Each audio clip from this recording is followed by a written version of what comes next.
cristiana. Así que creo que podría haber faltado, pero definitivamente no puede tocar todos los temas. Creo que ha sido bastante, para mí por lo menos, completa su participación desde su llegada hasta el momento de su partida y ese enfoque a la juventud que creo que es importante, ¿no? Ahora, ha dicho que los jóvenes no son el futuro, son el presente. Totalmente, sí. ¿No es cierto? Sí. Muy bien.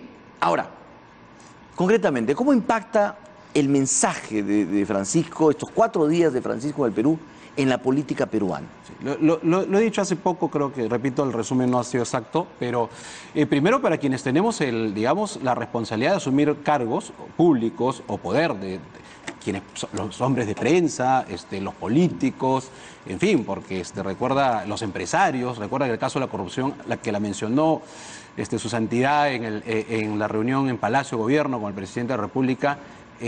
No es un tema solo de la política, la corrupción ha venido de empresarios, de árbitros, de abogados, de estudios, de periodistas, en fin, ¿no? Entonces, creo que primero nos pone en esta gran tarea y digamos, este gran reto de siempre evitar no ir por el camino correcto. Y eso tiene que ver mucho con reitero, para los que somos creyentes, nuestra reivindicación de la fe cristiana y para qué uno asume un cargo público, que es para hacer el bien a todos, ¿no es cierto? Entonces, ver qué también estamos haciendo, qué más se puede hacer mejor, cuánto del tiempo uno le dedica para que las cosas mejoren en el país, para que los jóvenes del Perú tengan oportunidades, etcétera, etcétera. Mira, lo que pasó en Trujillo a mí me pareció lamentable, ¿no es cierto? Claro, me imagino que han tapado para que la imagen no sea tosca, brusca para la visita del Papa, pero lo que te demuestra es que después de un año hay una ciudad que no tiene todavía quienes están a cargo, que eso no tiene que ver el Congreso, la reconstrucción del norte, ¿no? Entonces, eso nos llama la atención para ver, qué ha pasado con eso. Nosotros nos pusimos como Congreso a disposición del señor de la Flor, que renunció, lamentablemente, porque obviamente eso retrasa. Se dio el marco legal, se dio el presupuesto. Entonces, ahora habrá que ver, oiga, qué ha pasado y qué se necesita. Me dijeron que ya no se necesitaba nada, pero nos llama un poco a eso, a la reflexión de qué más podemos hacer mejor. Muy bien, pero ¿qué va a cambiar después de la partida de Francisco?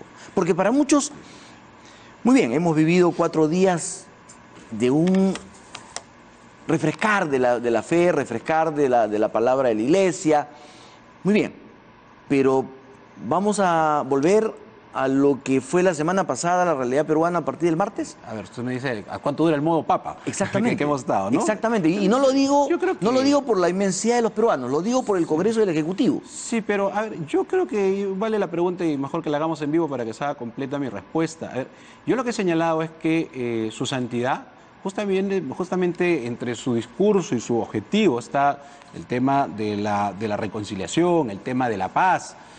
Su santidad no dice que si mañana hay un ministro que tiene un hecho de corrupción, el Parlamento no lo interpele ni lo censure, o si mañana hay hecho de corrupción que se demuestra de un presidente, el Parlamento no intente vacarlo. Así que vamos a poner las cosas en su clara dimensión.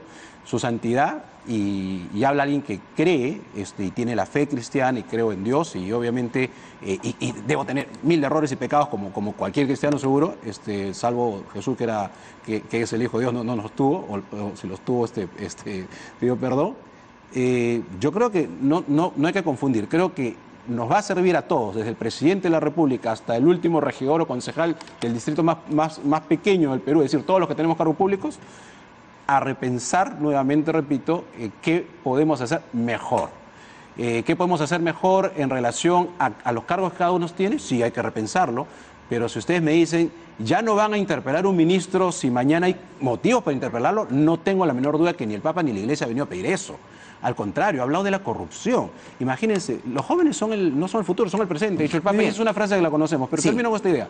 Si los parlamentos anteriores, no el actual Congreso, hubieran hecho su labor de fiscalización, entonces IRSA, entonces el tren eléctrico, entonces la interoceánica y todo lo que se advirtió por el lado de la prensa, pero el Parlamento de mayoría gobernista miraba de costado. Pero ustedes saben, el Parlamento, los parlamentos anteriores también. Éramos minoría los que queríamos, digamos, hacer fiscalización porque había una mayoría de gobierno siempre. Entonces, por eso, lo que usted nos quiere decir es que los peruanos tenemos que tener claro que la visita del Papa deja mensajes por supuesto, para que cada uno asuma su responsabilidad. Por supuesto. Pero que Kenji se va a seguir peleando con Keiko, Keiko con Kenji, el presidente con el Congreso con el presidente, el Congreso con los ministros. O sea, vamos a volver a lo que era antes. Lo del Papa fue entonces un oasis nada más. No, yo creo que la presencia del Papa y en general para la fe es importante, pero repito, lo que uno hace cuando recibe este tipo de mensajes que son siempre, no solo de Francisco, lo hizo Juan Pablo II en su momento, pero especialmente ahora Francisco. Yo recuerdo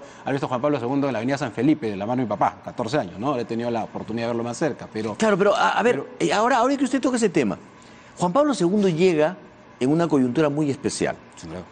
La coyuntura del terrorismo, cuando el Perú luchaba contra el terrorismo y éramos todos contra un mismo enemigo, ¿no es cierto? Y las palabras del Papa en Ayacucho, por ejemplo, ¿no es cierto?, generan pues todo un cuestionamiento y toda una revolución donde los peruanos teníamos que tomar conciencia que ese no era un problema de Ayacucho, que era un problema nacional. Pues bien, ahora en cambio, el Papa encuentra la política peruana absolutamente fracturada, no solamente de partidos enemistados, sino de enemistades dentro de los mismos partidos. Entonces, ¿cuánto puede ayudar la palabra de Francisco para que los políticos se den cuenta que el problema no son sus problemas particulares, sino el Perú? Pero yo no, por lo menos de quienes conozco, no ven sus problemas particulares, ven el Perú. Es decir, si... Pero Kenji y Keiko, por ejemplo, ¿no es un problema de la lucha de poder por temas particulares y familiares? No, perdóname. Ahí no hay un problema entre Kenji y Keiko, si me preguntas sobre eso. Ahí hay un tema de un partido político, que es un partido moderno, democrático, que es un partido que lucha contra la corrupción, que tiene un proceso con parlamentarios que han considerado irse por la liebre o discrepar a cada rato públicamente cuestionando las decisiones. Eso lo están manejando internamente, pero volvamos bien al tema nacional, porque quienes hacen la novela de Kenji y Keiko la hacen los medios, con todo respeto, ¿no? Porque o sea, ¿usted cree que el tema no Kenji y Keiko está inflado? No sé si está inflado o no, porque la verdad yo no lo sigo tanto el tema Kenji. Yo sigo dentro de mi partido, si me preguntas como miembro del partido, sigo lo que hace un partido con una lideresa que entiende y lo tiene claro, que los partidos tienen que ser democráticos, que tienen que luchar contra la corrupción, tiene un conjunto de principios y que si hay procesos internos hay que respetarlos. No es un problema de hermanos, sino es un problema de quienes no están respetando la estructura y las decisiones de un partido. Y eso, perdóname, no tiene nada que ver con el Papa. Yo he visto a Keiko en el Palacio, he visto a Kenji, hoy día ha estado Keiko también en la misa. Bueno, hemos visto a Keiko saludándose muy cordialmente con el presidente. No, es como que mañana, porque el Papa ha venido, entonces la prensa no puede cuestionar a los políticos, pues no. Por ese motivo la prensa tiene que cuestionarlos. O mañana, pues entonces todos los que estuvo Juan Pablo II hasta el día de hoy siguen denunciando a nuestros militares, ¿no? Caso Callao, caso el Frontón, que retiren la denuncia porque pues vivimos en modo amor. No, un ratito. O sea, lo primero que creo que ha hecho muy bien Francisco como padre, como papa y padre de la iglesia principal, es hacer que cada uno de nosotros pensemos primero como personas, como creyentes, y quienes somos autoridad, vuelvo a repetir, qué estamos haciendo bien, qué podemos estar haciendo mal, qué podemos mejorar. Entonces, si se puede mejorar, vuelvo a repetir, en el caso del Congreso, si no ha funcionado algunas cosas que no corresponden al Congreso, igual volver a insistir, y si corresponde al Congreso, corregirla. Pero lo que no podemos pensar es que si mañana, o tú crees que debería ser lo más correcto y que el Papa Francisco ha venido a decir, señores políticos, si ustedes ven un hecho de corrupción, no lo toquen, no lo ha dicho eso Francisco, ¿no? No, digamos, ni lo quiso decir. Ese no es el mensaje. Pero habla de la reconciliación, supongo de bajar los tonos, de coordinar. Claro, habla de la reconciliación, habla del Perú y sus recursos y las comunidades aisladas. Los odiadores no somos los que somos personas públicas. Tú no eres un odiador, yo no soy un odiador. Hay otros que son odiadores y que repito, tienen a nuestras Fuerzas Armadas en permanente juicio. Pero, por ejemplo, Kenji le dijo a Keiko, y con esto los fujimoristas le dice, paremos, es que le dijo públicamente, ¿no es cierto? Oye, bajemos el tono, vamos a dejar trabajar a las autoridades. Pero no es un llamado a... No, bueno, eso... ¿Usted no lo toma como un llamado a...? Felizmente no estamos en Venezuela, ojalá que la OEA, la Corte Interamericana haga algo, pues ya que le gusta meterse tanto en Perú esas dos instituciones, por la pura, porque no, por ningún motivo. A mí me dio pena el papelón que hizo la OEA con el caso de cuando se vio la vacancia acá del presidente Kuczynski, pero no es un llamado, o sea, digamos...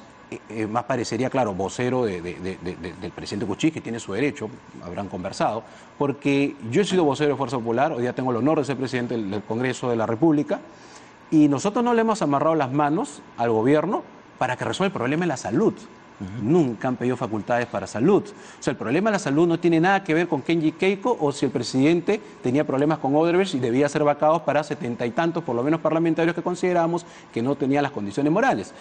No le hemos amarrado la mano, perdóname Enrique, y que el televidente lo sepa, ni los pies, le hemos dado plata y ley para que resuelva el problema del fenómeno del niño. 1 año sin resolverlo. Entonces, el discurso de dejen trabajar, justo lo decía con un colega joven que me preguntaba en un medio que salió descrito, claro, todo no ha salido, le digo, no tengan la menor duda que en todo lo que han pedido lo hemos dejado trabajar. ¿O tú crees que el Perú no sale adelante? Porque los 5 proyectos que el presidente Kuczynski presentó en julio, y hay 2 que se han aprobado en comisiones, pero está un poco lento y que hay que acelerarlo, pero eso no va a resolver los problemas del Perú. Si mañana te traen un proyecto y te dicen, mira, con esto generamos tanto empleo, con esto crecemos tantos puntos, lo vamos a hacer, pero no se está entrampando en lo absoluto, ni con la gestión de Luz Salgado, ni con esta gestión. Y yo tengo que agradecer a los voceros y a la Junta Directiva del Congreso, que ha permitido que todo lo que se necesite haya ido saliendo. Entonces, esos comentarios son un poco más lo que fue el primer año, un primer año de enfrentamiento, donde decían, no le van a dar voto de confianza, quieren tumbarse al gobierno, no lo dejan trabajar. ¿En qué sentido no lo dejamos trabajar? No le hemos negado absolutamente nada. Hay periodistas, no tu caso, felizmente, tú eres un periodista serio, en algunos programas de lunes a viernes en la noche, periodistas que dicen, es su obligación, ¿cómo no le van a dar voto de confianza? ¿Por qué siempre culpa a los periodistas o hablan de periodistas? Es que cuando dicen bajen el tono empezó así. Habían periodistas en el 10 y en el 8, a las 9, que dicen, es que es obligación de la mayoría darle el voto de confianza y aprobar el presupuesto. Mira lo que pasó en Estados Unidos. Le han negado el presupuesto al presidente Trump. Ya, pero eso no, te digo, tiene que ver con los periodistas. Hay odio. No, para que veas que sí hay posibilidad de que un parlamento le niegue algo que nosotros jamás lo hemos hecho al presidente Kuczynski, pero en Estados Unidos lo han hecho y se ha caído, hay golpe hay golpe del Congreso, no hay. Entonces yo creo que el Papa ha venido al Perú y se va y nosotros, yo sí, a mí, a mis amigos, a la familia con los que hemos estado conversando en la Avenida del Papa, yo creo que sí nos hace reflexionar, repito, cómo podemos mejorar. Pero de ahí a que alguien quiera usarlo, algún sector político, algún sector mediático quiere usarlo para decir, como ha venido el Papa, si se encuentra un hecho de corrupción del presidente de la República, por favor, no se le puede tocar. No. Muy bien. La Iglesia Ahora, no cubre esas cosas que yo sé. Muy bien. Ahora, yo he visto los programas de Canal 8, Canal N, y no he visto ninguna irresponsabilidad ni ningún odiador en este canal. Yo te voy a decir, pero dejémoslo ahí porque ahí no nos vamos a poner de acuerdo. Decían que era un golpe institucional lo que se hacía con el proceso de vacancia, que ha sido un proceso constitucional. Es al revés, ¿no? No es una opinión, digamos, de periodistas, es una opinión de mucha gente que siente, sí, claro, que siente que la denuncia del fiscal de la Nación, la denuncia a los magistrados del Tribunal Constitucional o la denuncia contra o la vacancia en algún momento fue así. La denuncia contra el ministro de Justicia y la denuncia contra Mercedes Arauz de acusación constitucional también es un golpe institucional. O sea, solamente es golpe institucional cuando se denuncian algunas personas. Yo no estoy diciendo estoy a favor o en contra del tema de fondo. Cuando se denuncian algunas personas que son cercanas a. Pero reclama usted por eso. No, yo digo. Reclama usted para que se haga la denuncia. Yo lo que digo como presidente del Congreso es que es tan constitucional la denuncia del Frente Amplio de la señora Verónica Mendoza, amiga de algunos medios, no me refiero a denunciando a Mercedes Arauz, ha hecho una acusación constitucional y al ministro de Justicia como constitucional es la denuncia de los marinos al señor del Tribunal Constitucional y como constitucional es la denuncia de congresistas a la Fiscalía. Entonces yo lo que reclamo simplemente es un solo discurso, no doble moral. Ambos son constitucionales. O quienes dicen que esto es inconstitucional, también que le reclamen a los que están del otro lado. Como le digo, ese es tema de otro análisis. Pero yo quería terminar esta entrevista preguntándole, porque el Papa se le acerca al presidente Kuczynski en un momento y conversan ahí, teniendo como testigo a la esposa del presidente. El presidente le dice mucha gente y el Papa le dice es maravilloso el cariño del pueblo. Voltea el presidente Kuczynski y le dice, sí, pues lo único malo que tenemos son los políticos.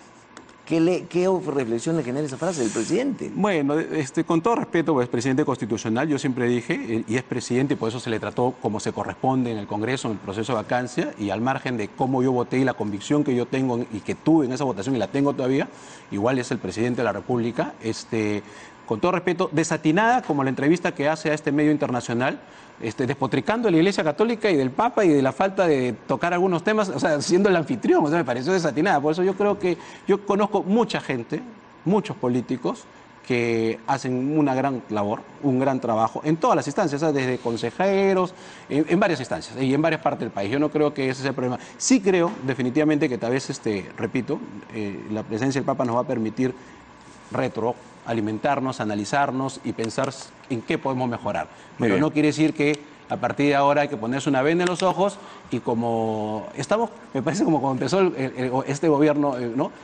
No hay que tocar, no hay que hacer nada. No, hay que enfrentar la corrupción como debe enfrentarse. Pero, y lo he dicho también, el Parlamento está a disposición de trabajar con el Ejecutivo. Ojalá que el Ejecutivo también pueda hacer las cosas como lo del fenómeno del niño, lo de la salud. Hay cosas que no dependen, por favor, Enrique, del Parlamento. O sea, no es verdad que lo que va del gobierno, que va muy mal, sea porque el Congreso lo ha amarrado de manos. Eso no es verdad. ¿Hizo bien Mercedes Arauz en retirar como prioridad el pedido de facultades? Bueno, llegó un poco tarde. Yo cuando señalé, y salió mal también, yo dije, ya no hay tiempo, no porque no se ya no hay tiempo porque se acababa la legislatura. Ya, pero hizo bien, yo creo que sí. ¿Ha hecho bien Mercedes Arauz en postergar eso? Yo creo que no sí. No le iban a dar la facultad. Yo creo que sí, porque lo he comentado y no es ninguna infidencia. Yo escuchaba a muchos portavoces como que sus bancadas ya no están muy de acuerdo con el tema de delegar facultades, ¿no? Muy bien. Don Luis Galarreta, muchísimas gracias. Gracias, Enrique. Muy amable por esta Y de entrevista. verdad, creo que la venida del Papa es una bendición para el Perú y hay que mirarla así. Efectivamente. Muchísimas gracias. Vamos a una pausa. Regresamos para hablar ahora con la voz del oficialismo. Juan Cheput. La otra cara de la moneda, el oficialismo. Está con nosotros Juan Cheput, congresista. Muy buenas noches. ¿Cómo estás, Enrique? Un placer. Yo quiero antes que nada preguntarle, le ofrecieron los ministerios, ¿no? Yo sé que se habló mucho de eso, pero como yo he tenido programa estos días, se lo quiero preguntar. ¿Le ofrecieron varios ministerios? Sí, primero el propio presidente, como lo he señalado en una oportunidad y él mismo y la misma gente del oficialismo lo ha señalado en 2 oportunidades, Ya. efectivamente. Y en esto último, ¿qué cartera le ofrecieron? Defensa. Defensa le ofrecieron, porque Sí. unos decían que salud. No, primero fue salud. Ya. Y luego yo lo rechacé desde un primer instante, igual que ¿Y por defensa. qué rechazó? Porque yo creo que mi función es en el Parlamento, ¿no? Yo creo que en estos momentos, dada la configuración de la bancada, tenemos la pérdida de 3 parlamentarios destacados, los 3, y por otro lado, en el mismo gabinete existen en estos momentos ya otros 3 parlamentarios, entonces yo creo que se necesita trabajar más activamente en términos políticos en la bancada, y más aún cuando vemos que la situación va a volver a su cauce normal desde mañana, como corresponde. dicho sea de paso. A ver, partamos de ahí.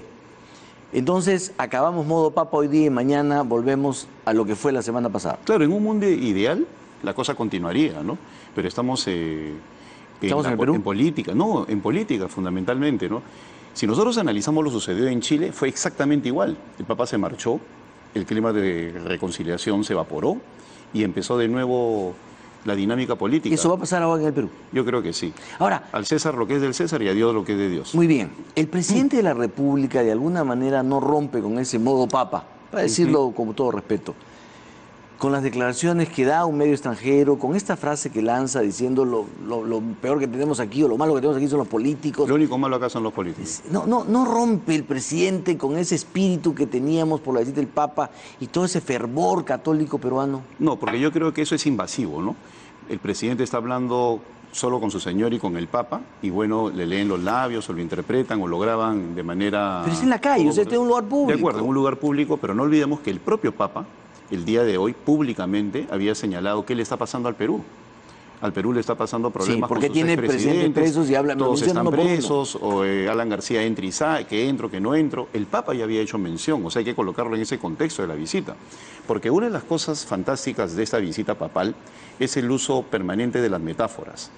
Yo escucho a algunos comentaristas señalar que el Papa no ha sido preciso. No, a la Iglesia Católica le corresponde visibilizar los problemas, y eso es lo que ha hecho el Papa, y se configura a lo largo de todas sus visitas. Cuando el Papa va a Madre de Dios, el objetivo de la Iglesia ahí es visibilizar ante el mundo, y particularmente ante los ojos de los peruanos, el problema de los pueblos indígenas, el drama, la minería ilegal, la corrupción, etcétera, etcétera.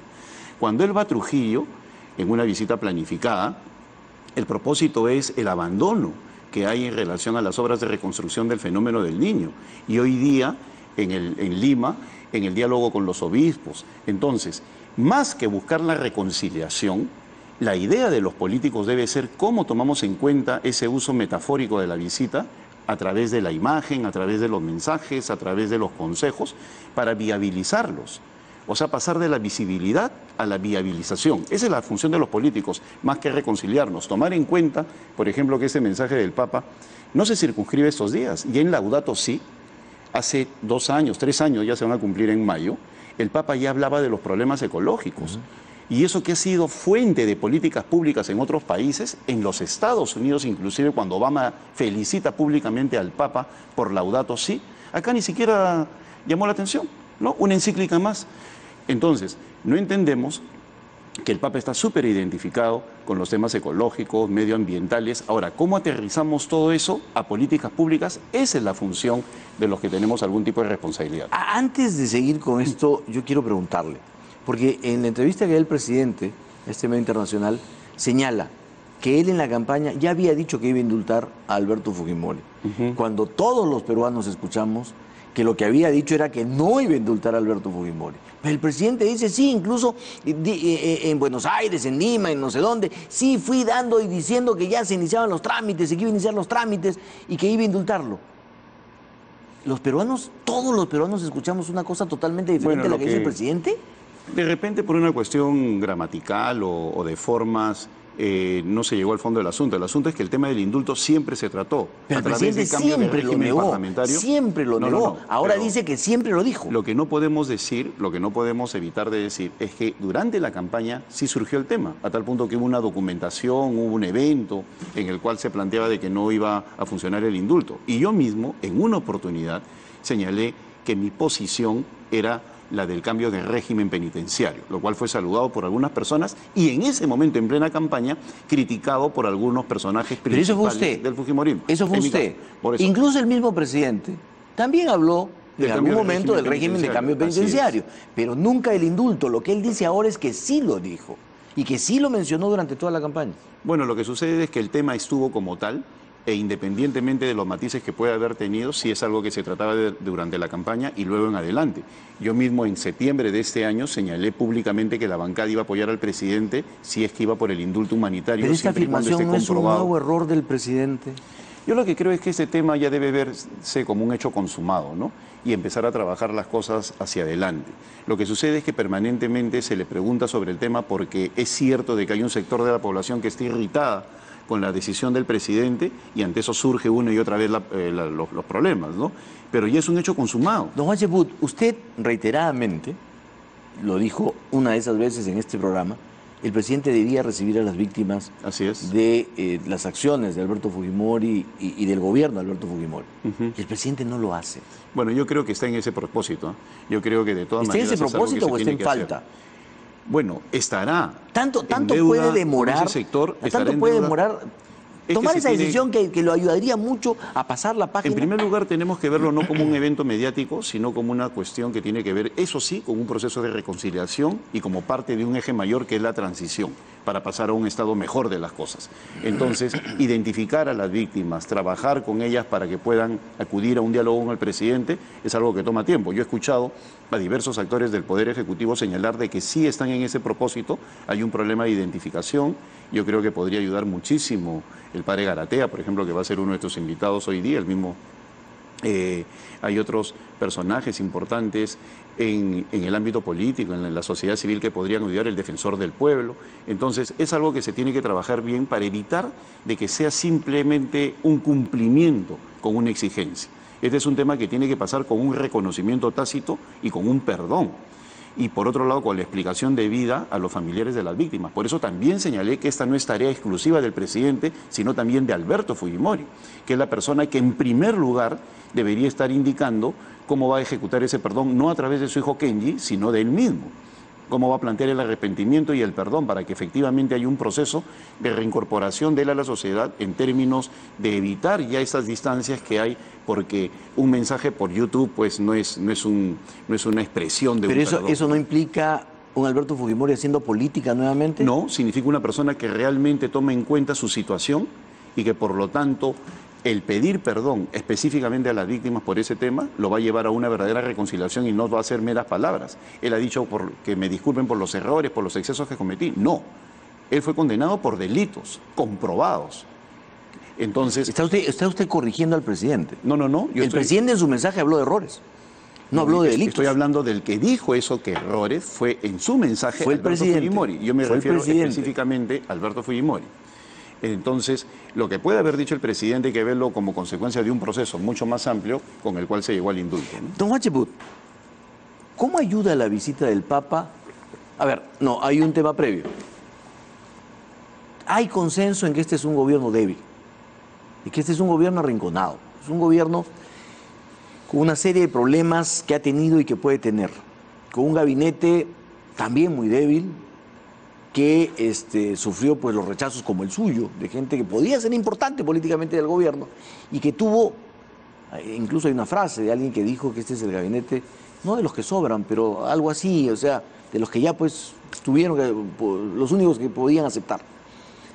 Entonces, ¿cómo ayuda la visita, esta visita, cómo ayuda este ambiente, cómo ayuda todo este fervor al gobierno o no lo ayuda? Definitivamente puede haber un impulso, ¿no? Que es lo que hace la Iglesia Católica a partir de sus mensajes en otras sociedades. Pero no para ayudar a un gobierno, No para ayudar a la es sociedad. en general. Inclusive, cuando el Papa le señala a los obispos de que recorran las calles, es una forma de decir ensúciense los zapatos, ¿no? Que se le dice a los ministros. Claro, o sea, métanse Recorran en las medio del ciudades, pueblo, métanse estén en con la el ciudad. pueblo, ¿no es cierto? Efectivamente, por eso te hablaba yo de la necesidad de la visibilización. Ahora, ¿qué es lo que, si el gabinete toma en cuenta las palabras del Papa y empieza a trabajar activamente en la reconstrucción? Porque si el Papa va al pueblo de Buenos Aires, al distrito de Buenos Aires, a las Delicias, en Trujillo, A es porque Piura. a Piura, Donde están bueno, en carpas todavía. claro, entonces el Papa está señalando, acá hay un problema. Si el Papa va a Madre de Dios, donde los nativos, nuestros pueblos, nuestros hermanos de los pueblos indígenas señalan la problemática de las construcciones, de las invasiones, y en eso que tampoco se exonera el fujimorismo, porque el fujimorismo en el Congreso presenta una serie de proyectos de ley para hacer carreteras, a pesar de que hay distorsiones o hay exigencias de que no sea así, y oposiciones claras y contundentes en materia de medio ambiental. O sea, la agenda política no solamente pasa por el Ejecutivo, sino también por el Congreso, donde el fujimorismo todavía tiene mayoría. Entonces, cuando ellos dicen, ¿es problema del Ejecutivo? No, señores, también es problema del Legislativo, porque ellos están impulsando una serie de proyectos de ley declarativos, es cierto, pero que permiten la construcción de carreteras en lugares que son reservas naturales y que por lo tanto van a afectar a esos pueblos indígenas que hoy día han estado lamentándose de ello, o ayer. Entonces, en la medida de que entendamos el mensaje del Papa, para poder construir políticas públicas de protección al medio ambiente, sin que eso signifique alejar cualquier otro tipo de inversión, entender de que la reconstrucción es prioritaria y la corrupción es un tema central en el país. Hoy día hay un informe estupendo en la República sobre el cártel de la construcción, en el cual señala Ángel Páez a los funcionarios públicos de medio nivel, de tercer, cuarto nivel, que están enquistados en la administración pública hace años. Entonces, si no se ataca frontalmente eso, que están anidados en ministerios como Transportes, Economía, pues simplemente vamos a tener una serie de problemas en lo que se refiere a comulgar con lo que está planteando el Papa. Lo que usted está haciendo es un llamado de atención a su propio gobierno, porque el tema de la reconstrucción es un tema del Ejecutivo. El tema de la trata de blancas es un tema que este Ejecutivo no ha encarado de alguna manera. No, más bien estoy indicando la fórmula por la cual este mensaje del Papa no va a caer en el vacío. Más bien estoy señalando de que si nosotros solamente nos limitamos a ir al aeropuerto a darle la mano al Papa como hacen algunos ministros, lo cual está bien, lo cual es cortés, lo cual me parece muy bien, pero se quedan ahí, pero se quedan en el protocolo. allí, es como las CADE, ¿no? Uno va a las conferencias anuales de ejecutivos, se escucha y luego hasta el otro año no se hace nada. Entonces, lo que tenemos, o como los retiros católicos, que lo digo con mucho respeto, mucha gente se entusiasma en un retiro católico, sale con las ganas de querer mejorar en su vida, pero como no hay un seguimiento, no hay una aproximación, no hay una exigencia, ese afán inicial se va perdiendo. Entonces, si los ministros quieren honrar la visita del Papa, pues van a tener dos cosas de por medio. Por un lado, una sociedad civil que exige esos cambios y por otro lado un conjunto de obispos y de sacerdotes que a través de las homilías van a reclamar por esa visibilidad que ha planteado el Papa. Esa es la fortaleza de la Iglesia Católica, la fuerza del mensaje que se da a través de las homilías en todas las iglesias. Entonces, si no se hace algo para sintonizar con ese planteamiento del Papa, pues simplemente habrá una gran decepción. Muy bien, don Juan Chepuz, muchísimas gracias por esta visita. Gracias, Enrique. Vamos a ver qué ocurre. Mañana será toda la difusión de la partida del Papa y de pronto el martes volvemos a la realidad cruda. Quería felicitar públicamente a Alfonso Grados, el ex ministro de Trabajo, por la labor estupenda desde el ámbito de la organización que ha habido en este evento. Yo creo que si hay una persona a la cual le tenemos que agradecer por toda la organización logística desde hace 7 meses, es Alfonso Grados, el ex ministro de Trabajo. Y a todos los voluntarios y al pueblo peruano que se ha portado impecablemente, ¿no es cierto? Impecablemente. Así es. Muchísimas gracias. Gracias a ti. Muy amable. Amigos, vamos a una pausa. Regresamos para hablar con Gastón Garatea, un querido sacerdote y José Luis Pérez Guadalupe, un teólogo, para hablar sobre el mensaje del Papa. Y ahora para conversar con dos personas que han seguido muy de cerca, no solamente la organización de esto, sino el mensaje del Papa. Yo quiero agradecerles porque en el caso del padre Gastón Garatea, a pesar de todas sus tareas pastorales, ha estado esperando aquí largas horas, y a José Luis Pérez Guadalupe porque a pesar de haber estado en toda la organización con la conferencia episcopal, está aquí con nosotros. Muy buenas noches, muchísimas gracias. Buenas noches, Enrique. Padre Gastón Garatea, si a usted le preguntan cuál es el primer impacto del mensaje del Papa, no voy a hablar de la visita ni de la parte anecdótica, del mensaje del Papa, ¿usted qué diría que es lo principal? ¿Cuál sería su frase inicial? Yo creo que primero hay que darle gracias. Nos ha hecho vivir cosas que hace mucho tiempo no vivíamos, ¿verdad? Una especie de gozo de oír a este señor, este viejito, porque es un señor de 81 años, que le falta un pulmón, y que se ha movido por todos lados, y se ha movido bien. Creo que por eso una acción de gracias. Segundo, darnos las gracias a nosotros mismos. Muchos años que no teníamos nosotros una cosa que salía bien redondamente. No ha fallado nada, salvo la rueda del auto del Papa, ¿no? No, pero esas son las fallas que ha habido, ¿no? En tercer lugar, es que el Papa nos ha hablado de Jesús. Y nos ha hablado de Jesús con una claridad impresionante. No nos ha hablado de la aflicción de la iglesia, no, de Jesús. Eso es lo que tenemos que ver. Y nos ha puesto, y aquí viene el cuestionamiento, ¿no? Que nosotros no actuamos como Jesús.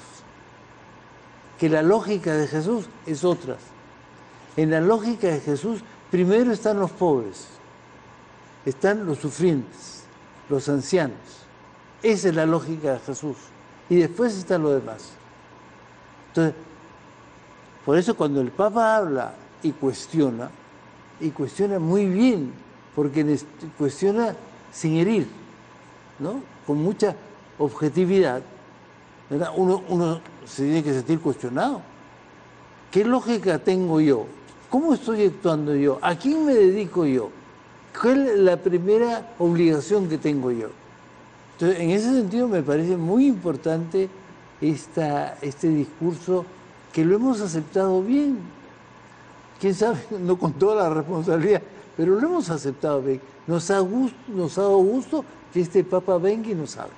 Don José Luis Pérez Guadalupe, ¿cuál es el tema central que usted ha podido captar del mensaje de Francisco? Yo creo que complementando con lo que dice Gastón, yo creo que el mensaje es palabras y gestos.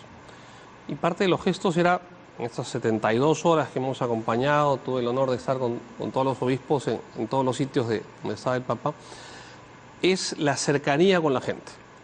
Es decir, desde Madre de Dios, que él dijo, he querido venir primero acá, Madre de Dios, y todos los demás sitios, la verdad que ha sido un tema, tanto en espacios, digamos, no públicos, en espacios cerrados, en espacios, si quiere, en las comidas, o en el mismo arzobispado, en la mañana, en el Palacio Arzobispal, la cercanía con la cual él trataba a la gente, que se complementa con lo que ha dicho muy bien Gastón. Yo creo que, como dice el dicho, de Roma viene lo que a Roma va. Y cuando los obispos del Perú plantean el lema Unidos por la Esperanza, son dos temas fuertes que el Papa también ha venido a mencionar y decir, ojo, con el tema de la unidad, pero también sobre todo con el segundo, que es la esperanza. Y en diferentes ámbitos, pero ha sido muy duro. El tema de la corrupción, el tema de organizaciones criminales, el tema de violencia contra la mujer, el tema de trata de personas en minería ilegal, el tema de la biodiversidad. O sea, no es que ha escamoteado ningún tema por ahí, ni ha sido, voy a decir cosas bonitas, no. O sea, las ha planteado muy crudamente, pero en el fondo de esa crudeza, que creo que la gran mayoría de peruanos somos conscientes, nos ha planteado la esperanza. Entonces yo valoro mucho él como persona, yo creo que sabe interpretar el mensaje, porque él no es el mensaje. Yo creo que él es un mediador, como buen pontífice, que significa eso, justamente puente, exactamente, de lo que planteaba ya Gastón, que es el mensaje de Jesús. Y es el mejor intérprete. Yo lo conozco a Bergoglio cuando era cardenal, y hace 10 años estuvimos en Aparecida, y hace 10 años todos los obispos hablaban del cardenal Bergoglio. Y él dirigió la comisión de redacción de la conferencia, de la quinta conferencia de Aparecida, ¿no? Y el mensaje está clarísimo. O sea, lo que era el magisterio, si se quiere, latinoamericano, ahora es el magisterio universal. O sea, lo que era el cardenal Bergoglio, ahora tenemos al Papa Francisco, felizmente. Entonces, es muy coherente en la línea de esta iglesia comprometida, de esta iglesia que no le tiene miedo a decir las cosas con claridad, pero también plantear una esperanza no solamente escatológica, sino una esperanza real de lo que necesitamos como mensaje de Jesús actualmente, ¿no? Padre Garatea, aterricemos los mensajes a la realidad. Nadie puede estar en desacuerdo con la crítica o las críticas que ha hecho Francisco a los temas que ha mencionado José Luis Pérez Guadalupe, ¿no es cierto? Cada uno de ellos. Incluso ha criticado al mismo clero, a las monjas, les ha dicho que no sirven las monjas chismosas, que son como terroristas, poniendo bombas como en Ayacucho, y que el chisme no es lo mejor. Entonces, ha tenido efectivamente estas cosas. Pero, ¿cómo aterrizamos eso en un momento en el cual el país vive una crisis política, social, moral y hasta, no digo económica como crisis, pero sí una situación difícil? ¿Cómo aterrizamos para que con esta partida hoy a las 7 de la noche, Francisco, no se acabe ese mensaje de esperanza que todos buscaban, pero que nadie sabe cómo aterrizarlo en el país? Bueno, tal como se ha movido el Papa, hay un antes y un después, ¿verdad? Estas cosas ocurrieron. El Papa vino y habló sobre nosotros, teniendo una información muy buena. No ha sido un tipo que habla de cosas vagas, bien preciso. Ahora, ¿qué nos corresponde a nosotros? Primero, yo creo que sacar un librito con todos los discursos del Papa y sentarnos a estudiar. Y tanto Iglesia como Estado tiene que cuestionarse a partir de eso. Si no, no digamos que somos un país cristiano, ¿verdad? Si lo que nos dice el representante del cristianismo, que es el Papa, ¿no, verdad? Si no, eso no tiene asidero en la realidad, no sirve para nada.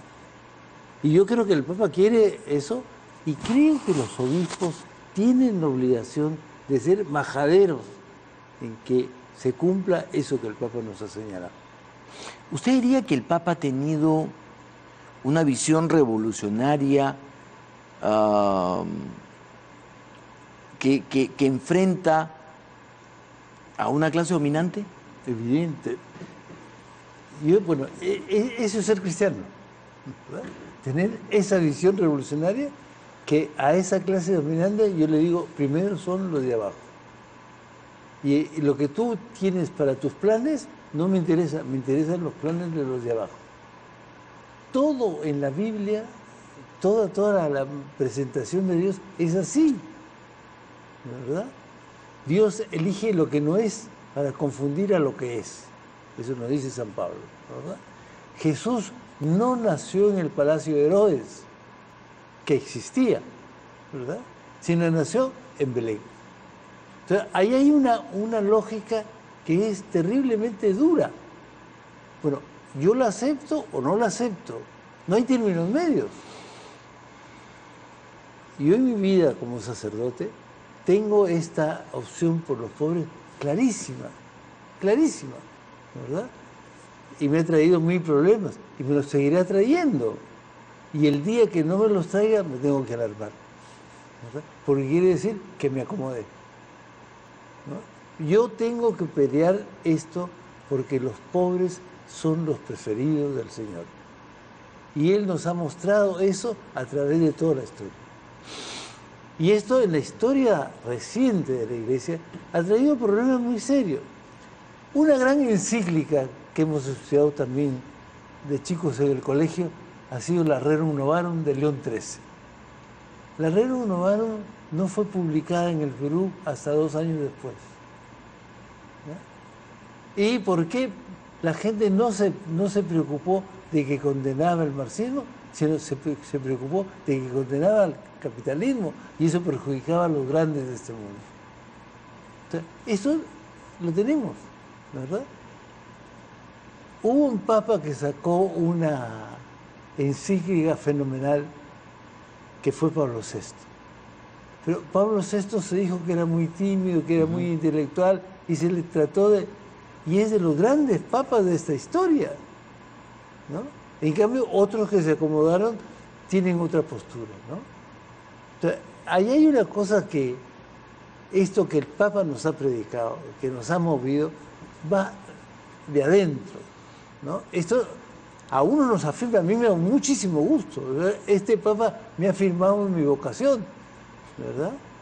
Pero yo creo que a otros no. Qué pena.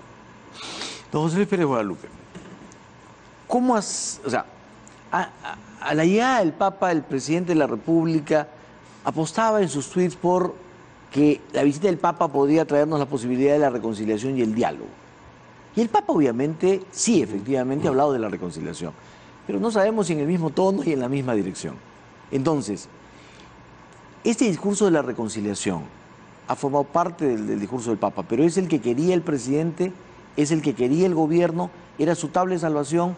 ¿Cómo hacer para que la política, no digo que permita que todos ahora se abracen, ¿no es cierto?, pues sería iluso, sino que permita recoger parte del mensaje? ¿Cómo hacer?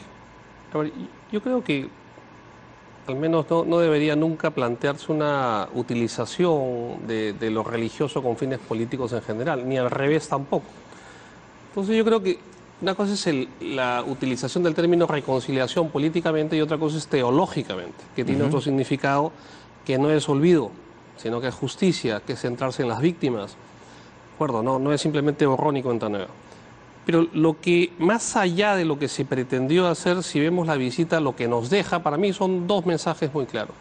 Primero, que nadie podrá negar el sustrato cristiano, católico que tiene el pueblo peruano, que muchas veces está dormido, ojo, y es una crítica también que nosotros como católicos nos hacemos dentro, y que ahora se ha despertado, pero ya nadie podrá negar efectivamente ese fervor religioso católico que existe.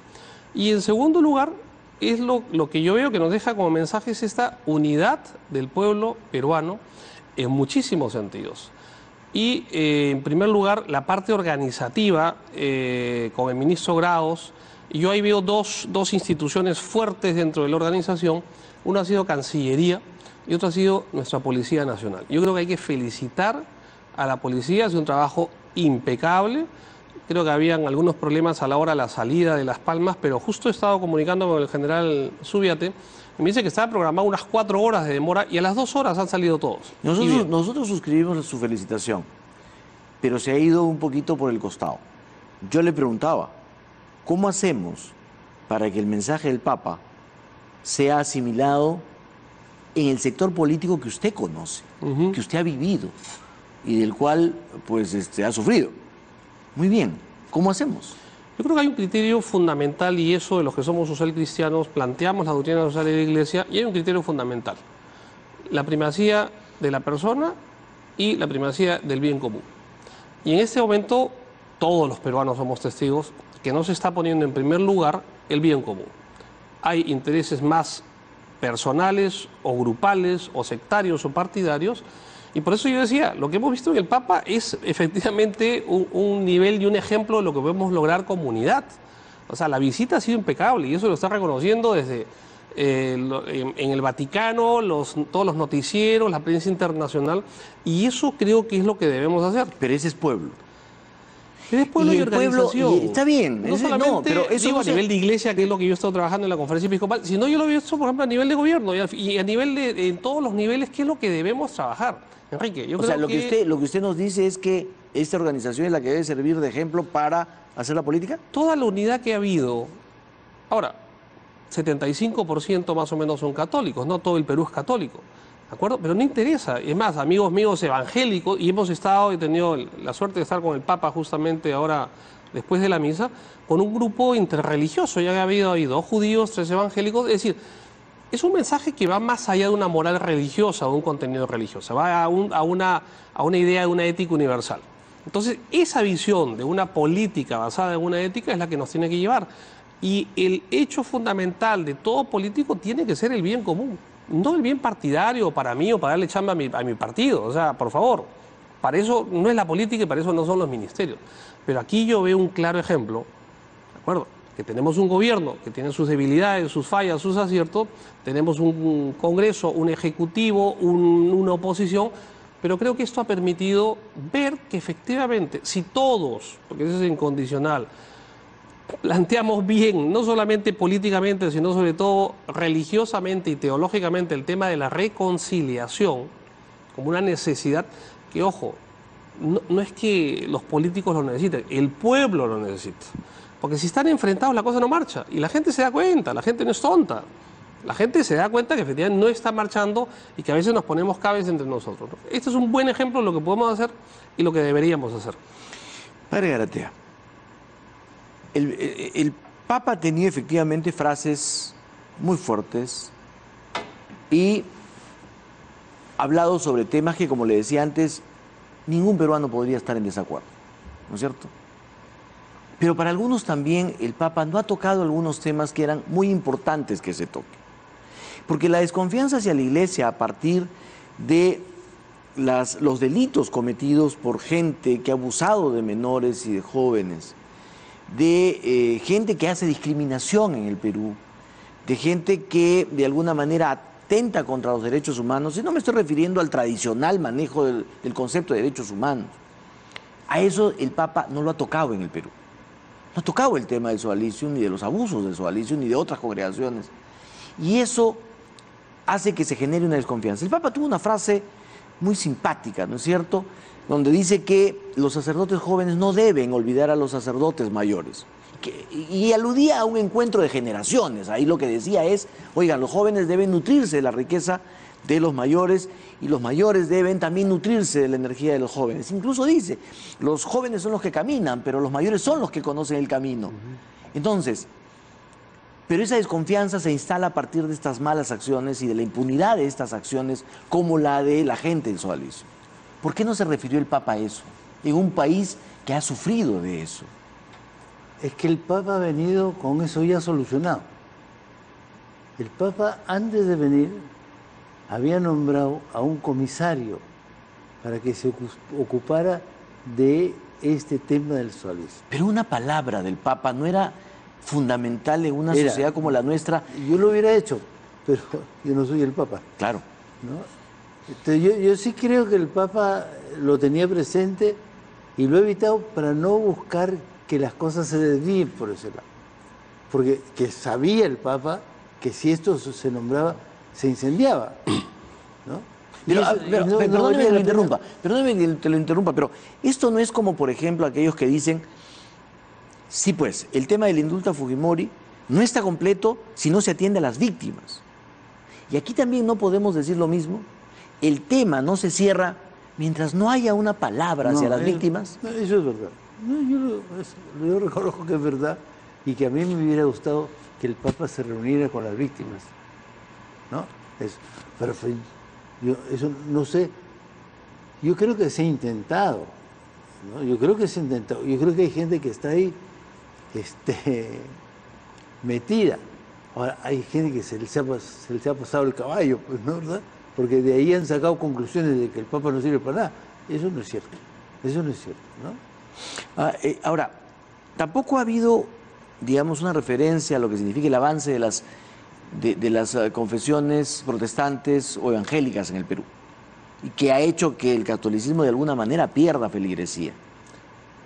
¿O no era necesario? Yo creo que estamos en otros tiempos. ¿Sí? ¿Ya? No es que perdamos. Lo que pasa es que queremos que todos seamos lógicos con lo que creemos. Si un señor es protestante, pero que sea un buen protestante. Ya perdimos esa visión de que yo tengo que rescatar al otro y traerlo conmigo, porque conmigo es mejor. No es mejor conmigo. ¿no? Yo creo que lo que queremos es que todo el mundo cumpla bien, que el judío sea buen judío, que el evangélico sea buen evangélico, que el protestante sea buen protestante, ¿no? Porque además hemos descubierto, y hemos descubierto con mucho gusto, después de muchos años de sufrimiento, el bien que nos hacen esas otras confesiones. ¿Así? Nos hacen mucho bien. ¿De qué manera? Yo he estudiado Biblia basado en autores judíos y protestantes, ¿verdad? Que saben de la Biblia mucho más que los católicos, ¿verdad? Porque los católicos hemos sido muy retrógrados en esos temas. Entonces, creo que en eso nos han hecho bien, ¿no? Y yo puedo, bueno, antes ya, ahora lo puedo contar, pero hace unos años yo me reunía con un pastor metodista a leer la Biblia y rezar juntos a Dios. Era una maravilla, ¿no? Y el tipo me enseñó muchísimas cosas, ¿no?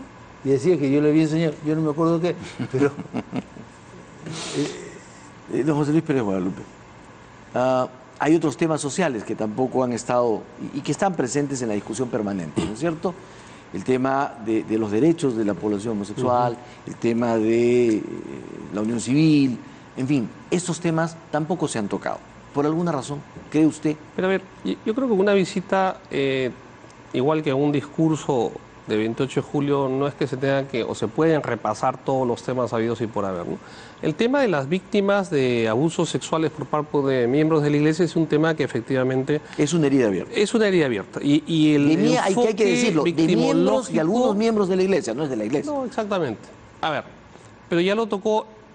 El primer discurso en Chile, por ejemplo, habla del dolor y vergüenza que siente sobre eso. Entonces ahí yo creo que dejó muy claro cuál es su posición. Como dice Gastón, hubiera sido ideal que reciba a las víctimas y un encuentro de esa manera. Sí, pero ya nombrando un comisario para el sodalicio un par de semanas antes, con esas palabras que fueron muy fuertes, de hablar del dolor y vergüenza, yo creo que ya se avanzó muchísimo. No es lo suficiente. Quizás fue un poco tardío el tema y nos hubiese gustado que esto sea hace algunos años. Es cierto, eso es lo que le ha costado mucho, por ejemplo, en la visita de Chile, porque, bueno, yo viví en Chile 2 años, tengo amigos y nos decían, no es tanto lo que sucedió con Caradima, que ya era gravísimo, sino la actitud que tomó la Iglesia frente a hechos, exactamente, tratar de negarlo. O sea, esa actitud de negación es absurda. Que además se vio reflejada en la actitud del pueblo chileno hacia el obispo Barros. Tal cual, y distrajo lamentablemente el mensaje central de la visita. Y yo creo que aquí no hay que centrarnos en temas de legalidad, entre comillas, sino de moralidad, si hablamos de una instancia religiosa como el sodalicio o cualquier otra. Pero lo que pasa es que el sodalicio no era el único caso, entonces una palabra era para todos los casos que pudieran producirse. Pero en fin, eso es. Yo creo que el dolor de las víctimas no caduca, no prescribe, y lamentablemente se ha ido, bueno, algunos abogados leguleyos que quieren tratarlo sobre el lado estrictamente legal. No, señor, si es que Luis Fernando Figari y todos los que son coherentes con todo lo que han hablado todos estos años, debería estar en el Perú. Sí. Y debería venir. Creo que es una obligación moral, no legal, moral. No, el dolor de las víctimas no prescribe. Los delitos legalmente pueden prescribir. Nos ha ganado el tiempo y yo les quiero agradecer. Padre Gastón Garatea, muchísimas gracias. No, de nada. Y nos ha dejado mensajes nuevos, como este de este ecumenismo del que nos habla, no solamente para la lectura, sino también para la oración. Don José Luis Pérez Guadalupe, muchísimas gracias por esta visita. Enrique, muy amable con ustedes dos. Amigos, nos despedimos nosotros hasta el próximo domingo. Volvemos el próximo domingo a nuestro horario habitual, 7 de la noche. Así es que nos volveremos a encontrar. Muy buenas noches.